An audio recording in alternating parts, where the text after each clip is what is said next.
Chers frères et sœurs, que la paix soit avec vous.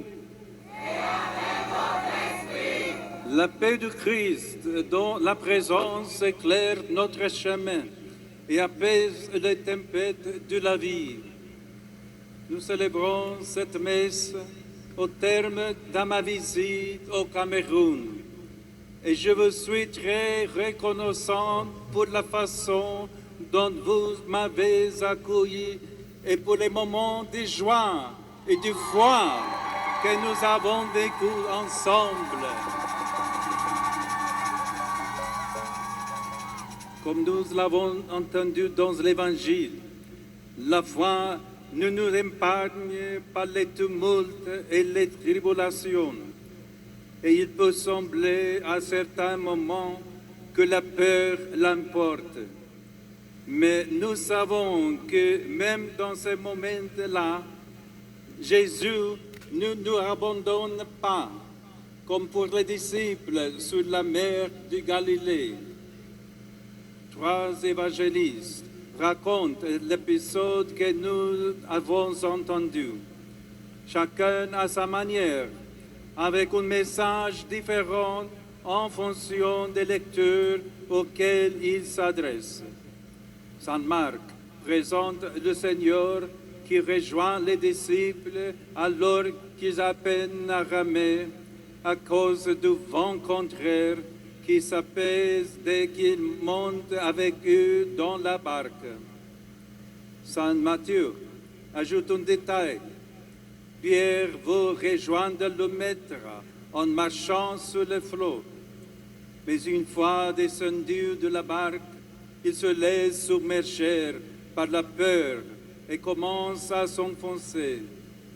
Le Christ le saisit par la main, le sauve et lui reproche son incrédulité. Dans la version de Saint Jean qui a été proclamée aujourd'hui, le Sauveur s'approche des disciples en marchant sur les eaux et leur dit « C'est moi, n'ayez plus peur ». Et l'évangéliste souligne que c'était déjà les ténèbres. Dans la tradition juive, les eaux, avec leur profondeur et leur mystère, évoquent souvent le monde des enfers, le chaos, le danger, la mort. Avec les ténèbres, elle évoque les forces du mal que l'homme ne peut pas dominer seul. Mais en même temps, elles sont aussi perçues dans les souvenirs des prodiges de l'Exode, comme un lieu de passage, un guet par lequel Dieu, avec puissance, libère son peuple d'esclavage. L'Église a de nombreuses fois fait l'expérience, dans sa navigation à travers les siècles, de tempêtes et de vents contraires.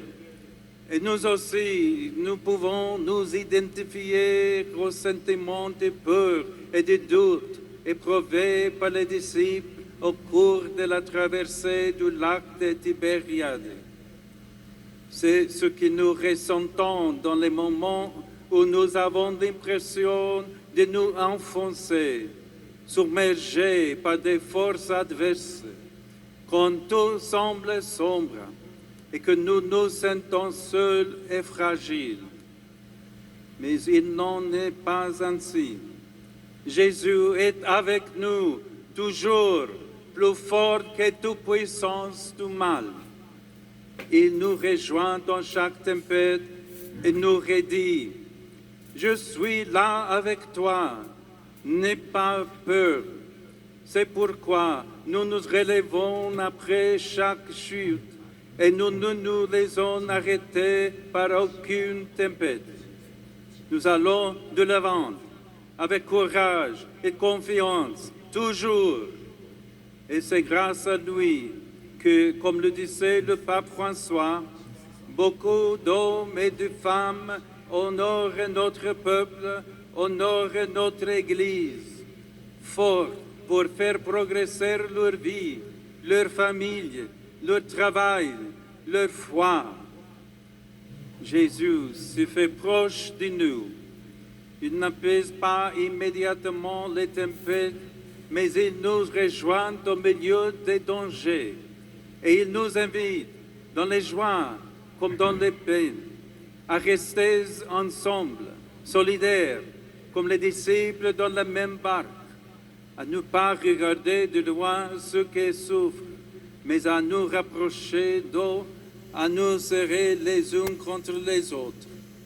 Personne ne doit être laissé seul face aux épreuves de la vie. Pour cela, chaque communauté a pour tâche de créer et de soutenir des structures de solidarité et d'entraide ou face aux crises, qu'elles soient sociales, politiques, sanitaires ou économiques, chacun puisse donner et recevoir de l'aide selon ses capacités et ses besoins. Les paroles de Jésus, c'est moi, nous rappellent que dans une société fondée sur le respect de la dignité de la personne, la contribution de tout le monde est importante et a une valeur unique, indépendamment du statut ou de la position de chacun aux yeux du monde. L'exhortation n'ayez pas peur, prendre alors une dimension plus large, y compris sur le plan social et politique, comme un encouragement à affronter ensemble les problèmes et les défis, en particulier ceux liés à la pauvreté et à la justice, avec un sens civique et de responsabilité civile. La foi ne sépare pas le spirituel du social. Au contraire, elle donne aux chrétiens la force d'interagir avec le monde pour répondre aux besoins des autres, en particulier des plus faibles. Les efforts individuels et isolés ne suffisent pas au salut d'une communauté.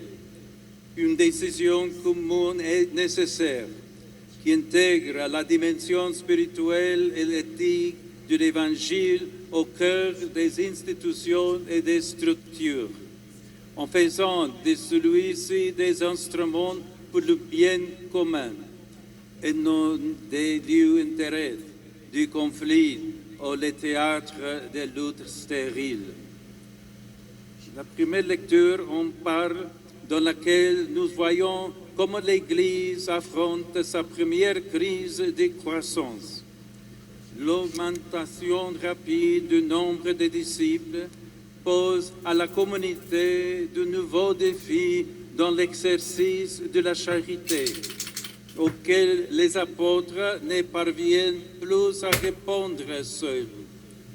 Certains sont négligés dans le service des repas, et c'est pourquoi les murs s'amplifient et un sentiment d'injustice menace l'unité.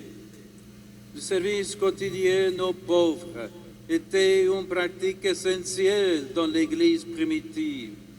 Il visait à soutenir les plus fragiles, en particulier les orphelins et les vieuves. Il fallait toutefois l'intégrer aux besoins de l'annonce et de l'enseignement, qui étaient aussi pressantes, et la solution n'était pas simple. Les apôtres se sont alors réunis. Ils ont partagé leurs préoccupations. Ils ont échangé leurs points de vue à la lumière des enseignements de Jésus et ils ont prié ensemble, parvenant ainsi à vaincre les obstacles et des malentendus qui, à première vue, semblaient insurmontables. Ils ont ainsi fait naître quelque chose de nouveau, en choisissant des hommes estimés de tous, remplis d'Esprit Saint et de sagesse, et en les destinant par l'imposition des mains à un service concret qui était aussi une mission spirituelle. En écoutant la voix du Saint-Esprit, est attentive aux cris des souffrantes. Non seulement ils ont évité une fracture au sein de la communauté, mais ils l'ont dotée, par inspiration divine, d'instruments nouveaux et adaptés à sa croissance, en transformant un moment de crise en occasion d'enrichissement et de développement pour tous. Parfois, la vie d'une famille et d'une société exige aussi cela. Le courage de changer les habitudes et les structures afin que la dignité de la personne reste toujours au centre et que les inégalités et les marginalisations soient surmontées. Dieu s'est identifié au plus petit en s'incarnant, et cela fait de la sollicitude préférentielle envers les pauvres une option fondamentale de notre identité chrétienne. Frères et sœurs, maintenant, nous nous disons au revoir. Chacun va retourner à ses occupations habituelles et la barque de l'Église poursuit son chemin vers le but, par la grâce de Dieu et l'engagement de chacun.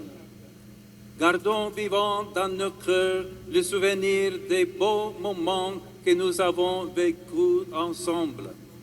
Même dans les difficultés, continuons à faire de la place à Jésus en nous laissant éclairer et renouveler chaque jour par sa présence. L'Église camerounaise est vivante, jeune, riche de dons et d'enthousiasme, vivante dans sa diversité et merveilleuse dans son harmonie. Avec l'aide de la Vierge Marie, notre Mère, faites fleurir toujours davantage sa présence joyeuse.